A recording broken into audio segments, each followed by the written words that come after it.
இந்த வீடியோ எந்த loan app, bank அல்லது ஃபினான்ஷியல் சர்வீஸையும் ப்ரமோஷன் செய்யவில்லை. இது கல்வி மற்றும் பொது தகவல் நோக்கத்திற்காக மட்டும். உங்களுக்கு சுத்தி சுத்தி கடன் இருக்கா? யாருமே உங்களுக்கு உதவிக்கு வரவே மாட்டேன்றாங்களா? அப்ப இந்த வீடியோ முழுமையா பாருங்க. அப்புறம் எப்படிங்க பர்டிகுலரா நகைக்கடை வச்சுட்டு இருக்கவங்க மட்டும் நிறைய வாழ்க்கையில வந்து நிறைய பணத்தை சேமிக்கிறாங்க, அவங்க வாழ்க்கையில சந்தோஷமா இருக்கிறாங்க அப்படின்றத என்னைக்காவது நீங்க யோசிச்சு பார்த்துருக்கீங்களா? இந்த வீடியோல நான் தெளிவா சொல்ல போறேன். நமக்கு சுத்தி சுத்தி கடை இருந்தாலும் சரி, யாருமே உதவிக்கு வரலைனாலும் சரி, சில விஷயங்களை நம்ம ஃபாலோ பண்ணும் பொழுது ஈஸியாக நம்மளுடைய வாழ்க்கையில் இருக்கக்கூடிய கடனை அப்படியே தலை மேலே அடித்து ஓரமாக உக்காரு அப்படின்னு வந்துட்டு சொல்லிடலாம். வீடியோ ஸ்கிப் பண்ணாமல் கடைசி வரைக்கும் பாருங்கள். ஆக்சுவலி ஃபஸ்ட்டு இந்த ஒரு ஸ்டோரி சொல்லி முடிச்சிடறேன். அடுத்தது வந்துட்டு ஒரு மிகப்பெரிய சொல்யூஷன் அப்படின்றதும் இருக்குது. ஸோ அதனால் என்டையர் வீடியோவை பாருங்கள். இந்த வீடியோ முழுக்க முழுக்க ஒரு எஜுகேஷன் பர்பஸ்க்காக மட்டும்தான். சரி, ஓகே. அதாவது எனக்கு தெரிஞ்ச ஒரு நபர்னு வச்சுக்கோங்களேன். அவர் ரொம்ப கடன் பிரச்சனையில் இருந்தார். நிறைய ஊரெல்லாம் கடனுங்க, எங்க பார்த்தாலும் கடன். அவர் ஃப்ரெண்டு கிட்ட கடன், எதிர்த்த வீட்டில் கடன், சந்தானம் சொல்ற மாதிரி கஸ்டமர் கேர்கிட்ட கூட கடன் கேட்டுருவாரு போல. அந்த அளவுக்கு ஊரெல்லாம் கடன். அந்த கடனை அடைக்கிறது எப்படின்னே தெரியாம போட்டு முழிச்சுட்டு இருந்தார். ஒரே ஒரு முறை நான் பார்த்தேன். நான் பார்க்கும் பொழுது ரொம்ப வருஷம் கழிச்சு பார்த்தேன். பார்க்கும் பொழுது வந்துட்டு அவர் என்கிட்ட பேசிட்டு இருந்தாரு. நான் இந்த ஃபீல்டில் இருக்கேன்னு அவருக்கு வந்துட்டு அரச புதுசெல்லாம் தெரிஞ்சிருக்குது. அதாவது ஊர்ல எல்லாம் பேசிப்பாங்க இல்லைங்களா, அந்த மாதிரி அரச புதுசெல்லாம் தெரிஞ்சிருக்கு. அப்ப என்கிட்ட பேசினார். பேசும்போது வந்துட்டு இது போல இந்த மாதிரி இருக்குப்பா, என்ன பண்றதுனே தெரியல அப்படின்ற மாதிரி சொல்லி ரொம்ப வந்துட்டு வெக்ஸாகி புலம்பிட்டு இருந்தார். அப்பதான் நான் சொன்னேன், ஏன்டா இப்படி புலம்பிட்டு இருக்கிற, இது ஒரு மேட்ரே கிடையாது அப்படின்னு நான் சொன்னேன். யோ, எனக்கு 10 லட்ச ரூபா கடன் இருக்கு, அதை அடைக்கிறது ஒரு மேட்ரு இல்லைன்றது அப்படி சொல்றியா அப்படின்ற மாதிரி கேட்டாரு. அப்பதான் நான் சொன்னேன், ஆமாமா, உனக்கு என்னையா, நீ வந்துட்டு கலெக்ஷன் இதுல வேலை பார்த்துட்டு இருக்கிற, உன்னை யாரு கேள்வி கேட்க போறா? உன் வீட்டுக்கு யாராவது வந்தா நீ அவங்களெல்லாம் வந்துட்டு அடிச்சு ஓட விட்டுற மாட்டியா அப்படின்ற மாதிரி என்ன கேட்க. அடே, நான் தாண்டா முதல்ல கடனை கட்டி ஆகணும். நான் கட்டலினா ஒரு வார்த்தை என்ன திரும்ப கேட்பான், ஏன்னா இந்த ஃபீல்டில் வேலை செய்கிறவனுக்கெல்லாம் வெக்கமா இல்லையா, ஏன்னா பணத்தை உடனே கட்ட மாட்டியாடா அப்படின்ற மாதிரி நாக்கு பிடிங்கிற மாதிரி அவ்வளோ கேள்வி கேட்பானுங்க. ஒரே ஒரு தடவை கஸ்டமர் கேரில் தெரியாமல் இந்த வார்த்தையை சொல்லிட்டேன். கொஞ்சம் டிலே, ஒரு நாள் டிலே ஆனதுக்கு ஒரு வார்த்தையை சொன்னேன், நானும் இதே ஃபீல்டில் தாங்க இருக்கிறேன், நீங்க இதே ஃபீல்ட்ல இருந்துட்டு இந்த மாதிரி பண்றீங்கன்னா என்ன சார், இதுல இருக்கக்கூடிய வந்துட்டு சில விஷயங்களை வச்சு பணம் கட்டாம இருக்கலாம்னு பாக்குறீங்களா? ஏன் சார், உங்களுக்கே ஏதாவது இருக்கா? நீங்க ஒரு கஸ்டமரை வசூல் பண்ண போறீங்க, அவங்க இதே மாதிரி சொன்னா சும்மா இருப்பீங்களா? உங்க எல்லா கஸ்டமரும் இதே மாதிரி சொன்னா சும்மா இருப்பீங்களா அப்படின்னு சொல்லி சாபாலாம் விடுறான்டா, நீ வேற ஒண்ணு அப்படின்ற மாதிரி சொல்லியிருந்தா. அவன் சிரிச்சுக்கிட்டே, சரி விடு, எல்லாத்துக்கும் பிரச்சனை தான் அப்படின்னு மாதிரி சொன்னா. சரி, என்னன்னு சொல்ற அப்படின்னு சொன்னான். அப்பதான் நான் ஒரு விஷயம் சொன்னேன். ஆக்சுவலி வந்துட்டு நல்லா யோசிச்சுப்பாரு, இந்த நகை கடைலாம் வச்சிருக்காங்கல்ல, ஒரு சில பர்டிகுலரா நம்ம போய் நகை அடமானம் போல, அவங்களாம் வந்துட்டு பணத்தை எப்படி சேர்க்குறாங்கன்னு நீ நினச்சிட்டு இருக்கிற. ஊருக்குள்ள எல்லாம் சொல்லுவாங்க, அவங்க வந்துட்டு பணத்தை என்ன பண்ணுவாங்கன்னா, அதை எடுத்துட்டு வந்து செருப்பு எடுத்து அடி அடின்னு அடிச்சு, நீ என் வீட்லயே இருக்கணும், நீ எங்கேயும் போயிடக்கூடாது அப்படின்ற மாதிரி சொல்லி பத்திரப்படுத்துவாங்க. அப்புறம் இன்னொரு தரப்புல என்ன சொல்லுவாங்கன்னா, அங்க இருந்துட்டு வந்து மண்டை கோடெல்லாம் எடுத்துட்டு வந்து அந்த மண்டோட வந்து அந்த பணத்தை பாதுகாக்க சொல்லுவாங்க. அப்புறம் கொடுக்கும் பொழுது நீ எப்படி போறியோ ஒழுங்கு மரியாதையா என் பின்னாடி மறுபடியும் என்கிட்ட ரிட்டர்ன் வந்துடணும் அப்படின்னு சொல்லி அதை அடிச்சு கொடுப்பாங்களாம். அதுக்கு பயந்துக்கிட்டு அந்த பணம் அவங்கள தேடி வருமா அப்படின்ற மாதிரி வந்துட்டு நிறைய பேய் கதைகள் இருக்கு. நீங்கெல்லாம் சிரிக்கிறத பார்த்தா கண்டிப்பா கேள்விப்பட்டிருப்பீங்கன்னு நினைக்கிறேன். ஒரு சிலர் சிரிக்கலாம், ஏடா நானே வருத்தத்துல இருக்கேன், நீ ஏதாவது சொல்யூஷன் சொல்லுவேன்னு வந்தா நீ என்னடா இங்க காமெடி பண்ணிருக்க அப்படின்னு வந்து யோசிக்கலாம். கவலைப்படாதீங்க, கண்டிப்பா உங்களுக்கு பரவாயில்ல, இந்த மாதிரி பண்ணா என்ன தப்பு அப்படின்னு யோசிக்க தோணும். அதாவது முதல்ல அவங்ககிட்ட சொன்னேன், நான் எதனால அவனுக்கு கடன் வந்தது அப்படின்னு நான் சொன்னேன். கேட்டேன், பிஸ்னஸ் ஆரம்பிக்கிறதுக்காக கடன் வந்தது அப்படின்னு வந்து சொன்னான். சரி, பிஸ்னஸ் ஆரம்பிக்கிறதுக்குன்னா அடுத்தது என்ன பண்ண அப்படின்னு கேட்டால், இந்த மாதிரி கடன் வாங்கி பிஸ்னஸ் ஆரம்பிச்சாங்க. சரி, இப்போ நீங்க ஏன் கடன் வாங்கின, கடன் வாங்கி பிஸ்னஸ் பண்ணிடக்கூடாது, இதெல்லாம் சொன்னா வச்சுக்கலாம், உனக்கு இன்னும் காண்டாகும். ஏன்னா அது பண்ணிட்டேன், விட்டுரு, நீ அது முடிஞ்சு போச்சு. அது எல்லாருக்குமே முடிஞ்ச விஷயத்தை பத்திக்கிட்டுனா கடுப்பு தான் ஆகும். அப்போ நம்ம இந்த மாதிரி நகை கடை வச்சுட்டு இருக்கவங்கன்னா எப்படி பணம் சம்பாதிக்காங்கன்னு முதல்ல தெரிஞ்சுக்கோ. அதை தெரிஞ்சுக்கிட்டாலே உனக்கு மிகப்பெரிய சொல்யூஷன் கிடைச்ச மாதிரி. என்ன சொன்னா, இந்த மாதிரி வந்துட்டு அவங்களாம் என்ன தரமா செய்வாங்க, நான் பார்த்துருக்கேன், நிறைய பேர்கிட்ட பழகிருக்கேன், அதனால சொல்றேன். ஸோ அவங்க சொல்றதுக்கு காரணம் என்னன்னா, நாங்க பணத்தெல்லாம் இந்த மாதிரி அடிச்சுலாம் வைக்க மாட்டோம், மண்டவோட வச்சுலாம் வந்துட்டு பணத்தை வசி பண்ண மாட்டோம். நாங்க வந்துட்டு வசியன்றது வேற, அது ஆன்மீக ரீதியா நிறைய விஷயங்கள் சொன்னாங்க, நான் அதுக்குள்ள போகல, அது ஒரு கட்டம் இருக்கு, அது வேணும்னா சொல்லுங்க, அதையும் நம்ம பேசலாம், அதையும் நம்ம டிஸ்கஸ் பண்ணலாம்.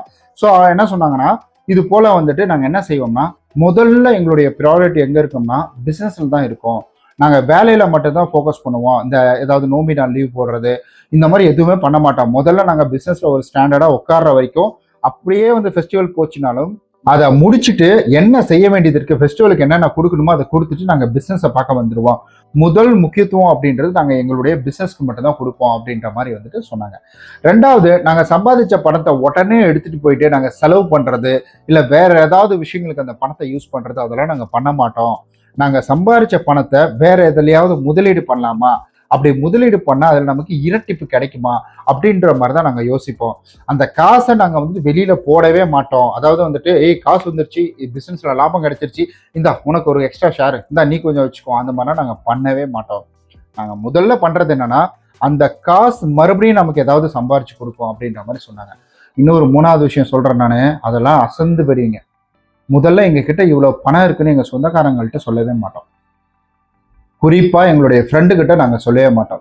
நாங்கள் தான் அந்த காசில் வந்துட்டு வட்டிக்கு கொடுப்போம், நாங்கள் தான் உங்களுக்கு காசு கொடுப்போம், அதாவது வந்து நகைக்கு கொடுப்போம். ஆனால் நாங்கள் என்ன சொல்லுவோம்னா, பேங்க்கில் இருந்து நாங்கள் லோன் வாங்குகிறோம், லோன் வாங்கி தான் உங்களுக்கு கொடுக்குறோம். அவங்க எங்களுக்கு வந்துட்டு ஒரு 5 பைசா வட்டி கொடுக்குறாங்கன்னா நாங்கள் உங்களுக்கு ஒரு 6 பைசா 7 பைசா எக்ஸ்ட்ரா 2 ரூபா வச்சு கொடுக்குறோம், 2 பைசா வச்சு கொடுக்குறோம், அவ்வளவுதான் அப்படிமா. எங்கிட்ட இதை ஒருத்தர் சொல்லியிருக்கிறாருங்க, சரி ஓகே, அதை அவங்க பிசினஸ் சீக்ரெட்லாம் வந்து 3ஆம் மனுஷன் நம்மள்ட்ட ஏன் சொல்லணும், இவங்க ஃப்ரெண்டுன்றதுனால இவங்க சொல்றாங்க, ஸோ அவங்களாம் ஏன் சொல்றோம் அப்படின்னு சொல்லிட்டு நான் விட்டுட்டேன். நான் அதை கண்டுக்கல. ஓ அப்படியாப்பா அப்படின்னு சொல்லி விட்டுட்டேன். அதுக்கப்புறம் வந்துட்டு எங்களுடைய முதல் வேலை லீவு போடவே மாட்டோம். அந்த வேலையில பிஸ்னஸ்ல லாபம் வருதா, அந்த பிஸ்னஸ் செய்யறதுக்கு முன்னாடி எப்படி இருக்கணும், அந்த பிஸ்னஸ் எல்லாம் நாங்கள் ஆரம்பிக்கிறதுக்கு முன்னாடி எங்க சொந்த காசுல தான் நாங்கள் ஆரம்பிப்போம். நாங்கள் போய் கடன் வாங்கவே மாட்டோம். எங்ககிட்ட இவ்வளோ காசு இருக்குன்னு யார்கிட்டையும் சொல்ல மாட்டோம். நாங்கள் பணத்தை இன்னும் பூதத்தை வச்சு பாதுகாக்கல. நாங்கள் பணத்தை எப்படி இரட்டிப்பு பண்ணுறதுன்னு பார்ப்போம். எங்கள் தொழிலுக்கு இம்பார்ட்டன்ட் அப்படின்றது கொடுப்போம். முதல்ல சம்பாதிக்கிறதுக்கு மட்டும்தான் இம்பார்ட்டன்ட் அப்படின்றது நாங்கள் கொடுப்போம் அப்படின்னு வந்துட்டு ரொம்ப ஆணித்தனமாக சொன்னார். நான் இங்கே சொன்னேன், இதில் ஏதாவது நீ ஒன்றாவது பண்ணியிருக்கியாடா அப்படின்னு கேட்டேன். ஒன்றுமே பண்ணலையாம். ஊரில் தம்மட்டாரம் அடித்தான். அதாவது என்கிட்ட வேலை, நான் பிஸ்னஸ் பண்ண போகிறேன்னு ஒவ்வொருத்தன் ஒவ்வொரு மாதிரி, ஏன்டா பண்ணுற, ஒருத்தன் பண்ணுடா நல்லா இருப்ப, இன்னொருத்தன் இன்னும் நிறையா காசு வாங்கி போடுறான் நல்லா இருப்ப, இன்னொருத்தன் பார்த்தீங்கன்னா எதுக்கு இவெல்லாம் ஆடிக்கிட்டு இருக்கான், பிஸ்னஸ் பண்ணுறேன்னு. இந்த மாதிரி முதல்ல முக்கியமானது குடும்பத்தில் எல்லாத்துக்கிட்டையும் சொல்லியாச்சு. அப்புறம் லோன் வாங்கி பிஸ்னஸ் ஃபுல்லாக லோன் தான், எல்லாம் பிஸ்னஸ் லோன் தான். பிஸ்னஸ் லோன் கிடையாது, ஏன்னா அது பிஸ்னஸ் ரன் ஆனால் தான் லோன் தருவாங்க. இது ஃபுல்லாகவே எங்கன்னு கேட்டிங்கன்னா வச்சுக்கோங்களேன், ஃபுல்லாகவே வந்துட்டு பர்சனல் லோன். அது போட்டு தாக்கு 24-34% வட்டி அப்படின்றது அப்ளிகேஷனில் லோன் எடுத்து தலைவர். இந்த மாதிரி பர்சனல் லோனு இதில் போட்டு ஒரு வழி ஆயாச்சு. ஸோ இதில் வட்டி, பிஸ்னஸ் ஓரளவுக்கு நல்லா போனோடனே அந்த காசு எடுத்து டூரு வேறு, இதில் வேற வந்துட்டு வேர்ல்டு டூர் அப்படின்ற மாதிரிலாம் போட்டு வச்சிருந்தான். ஸோ அது அவங்களுடைய தனிப்பட்ட விருப்பம், ஃப்ரெண்டுன்றதுனால தான் இவ்வளோ ஓப்பனாக சொல்கிறேன் நான். அவங்க கோச்சிக்க மாட்டான், மச்சான் கோச்சிக்காத, சரி ஓகே. அந்த மாதிரி வந்து, ஏன்னா இந்த வீடியோ கண்டிப்பாக அவன் பார்த்துட்டு தான் இருப்பான்னு நினைக்கிறேன். எனக்கு கழிவு திட்டு இருப்பான், ஏன்னா லைட்டாக எனக்கு குறையிறது, எப்படி திட்டிக்கிட்டு தான் இருப்பான் அவன். ஸோ அந்த மாதிரி வேர்ல்டு டூர்லாம் தூரம் போயிட்டு வந்தார். அதில் ஒரு 2 லட்ச ரூபா அப்படின்றது காலி. பிஸ்னஸில் வந்த 2 லட்சம் வந்து அதில் போயிடுச்சு. இங்கே பிஸ்னஸ் எங்கே வந்துட்டு இரட்டி பண்ணுறது, வர லாபத்தை எடுத்து இங்கே இன்னொரு சொத்து வாங்கி அதில் ஒரு லாபம் பண்ணுறது. இப்போ நம்ம எல்லாருமே இதை தான் பண்ணிக்கிட்டு இருக்கோம். ஸோ அவங்களுடைய முதல் ப்ரையாரிட்டி எனக்கு பிடிச்சது என்ன தெரியுங்களா, business. So this is the business அப்படின்னு சொல்கிற மாதிரி, அது என்னதான் ஃபன்னாக இருந்தாலும் அதுதான் ஃபேக்ட். ஸோ அந்த பிஸ்னஸில் ஃபோக்கஸ் பண்ணி இறங்குறாங்க பார்த்தீங்களா, அந்த பிஸ்னஸில் இறங்கி அடிக்கிறாங்க பார்த்தீங்களா, அதுதான் மெயின். அந்த பிஸ்னஸ் தான் அவங்க இப்போ இன்னும் க்ரோத் பண்ணிக்கிட்டே இருக்குது. வேலை தான் முக்கியம் அப்படின்ற ஒரு முக்கியத்துவம் அதுக்கு கொடுக்குறாங்க பார்த்தீங்களா, அதுதான். ரெஸ்ட் எடுக்கிறது, நான் வேலை செய்கிற இடத்துல போய் ரெஸ்ட் எடுத்துகிட்டு போகிறேன், நான் எதுக்கு இங்கே ரெஸ்ட் எடுக்க போகிறேன். பிஸ்னஸ் பண்ணுறதுல நம்ம என்ன வெட்டி முறிக்க போகிறோம், போய் அங்கே போய் உட்காந்து பிஸ்னஸ் எப்படி நடக்குதுன்றதை பார்க்கணும். முதல்ல பிஸ்னஸை பற்றி நம்ம நல்லா தெரிஞ்சுக்கணும். சாரிங்க, காலில் அடிச்சுக்கிட்டே இருக்கிறேன்.